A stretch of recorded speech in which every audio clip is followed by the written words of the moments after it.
તથા વહાલા વિદ્યાર્થી બધાને મારા નમસ્કાર. હું ગોંડલિયા યશવી ધોરણ 7 માં અભ્યાસ કરું છું.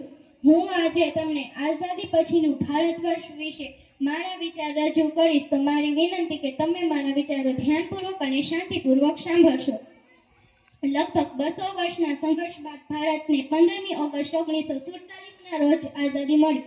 ભારત માતાના ક્ષિતિજ ઉપર સ્વતંત્ર રૂપી સૂર્યનો ઉદય થયો.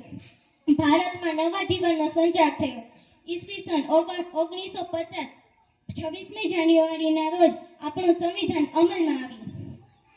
સંવિધાન અમલમાં આવ્યા બાદ કૃષિ અને ઔદ્યોગિક ક્ષેત્રે આપણી ઘણી ઉન્નતિ થઈ છે. સરકારે દીકરીઓના શિક્ષણ માટે ઘણા પ્રયાસો તથા ઘણા પ્રયત્નો કર્યા છે.